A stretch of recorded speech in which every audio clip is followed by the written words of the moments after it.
Çok geçmişəm bu dağlardan, durna gözlü bulaqlardan, eşitmişəm uzaqlardan, sakit əsən araziləri, sınırmışam dostluğa. El bilir ki, sən mənimsən, yurdum, yuvam, məskənimsən, anam, doğma vətənimsən, ayrılar mı könül candan, Azərbaycan, Azərbaycan. Mən bir uşaq, sən bir ana, odur ki, bağlıyam sana. Hangi səmtə, hangi yana, hey qısamda yuvam sənsən, elim, günüm, obam sənsən. Fəqət səndən gen düşəndə, ayrılığı məndən düşəndə, saçlarıma dən düşəndə, boğar aylar, illər məni, qınamasın ellər məni. Dağlarının başı qar, ağ örpəyin bulutlar, böyük bir keçmişim vardır, bilinmir yaşın sənin, nələr çəkmiş başın sən. Düşdün uğursuz dillərə, nəs aylara, nəs illərə, nəsillərdən nəsillərə keçən bir şöhrətin vardır, oğlun qızım, yar. Hey baxıram bu düzlərə, ala gözlü gündüzlərə, qara xallı ağ üzlərə, könül istər şeir yazar, gəncləşirəm yaza yaza. Bir tərəfində xəzər, yaşılbaş sonalar gəzər, xəyalım dolanar gəzər, gah Muğanın, gah Eldarı, mənzil uzaq, ömür yarı. Sıra dağlar, gen dərələr, ürək açan mənzərələr, ceyran qaçar, cüyürmələr, nə çoxdur oylağın sənin, aranın, yaylağın sənin.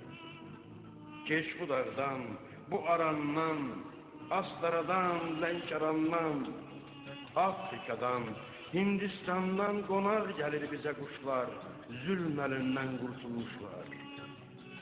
Bu yerlərdə limon sarı, əyir salır bu dağları, dağlarının dümağ qarı yaranmışdır qarlı qışdan, bir səngərdir yaranışdan. Lənkəranın gülü rəng-rəng yurdumuzun qızlarıdır. Dəmlə çayı, tök ver içək anamın dilbər gəlini, yadlara açma əlini. Salı sümbül bizim çörək, pambığımız çiçək-çiçək, hər üzümdən bir şirə çək, səhər-səhər acqarına, qüvvət gəlsin qollarına. Min qazaqda köhlən ata, yalmanına yata-yata, at qantara bata-bata, göy yaylaqlar belinə qalx, kəpəz dağdan göy gölə bax.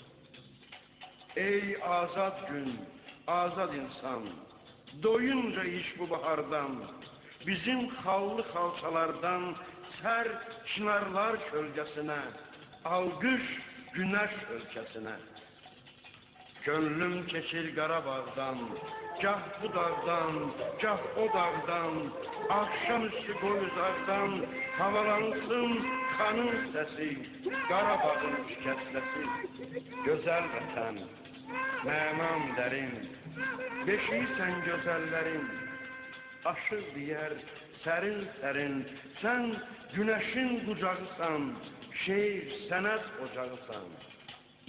Ölməz könül, ölməz əsər, nizamilər, füzulilər, əlin qələm, sinən dəftər, de gəlsin hər nəyim vardır, deyilən söz yadigardır. Bir dön bizim Bakıya bax, sahilləri çıraq-çıraq, burunları hayqıraraq nərə salır boz çöllərə, işıqlanır hər dağ dərə. Nazlandıqca sərin külək sahillərə sinə gərək, bizim Bakı, bizim ürək, işıqdadır qüvvət sözü, səhərlərin ülkər gözü. Gözəl vətən, o gün ki sən al bayraqlı bir səhərdən ilham aldın, yarandım mən, gülür torpaq, gülür insan, qoca şərqin qapısısan.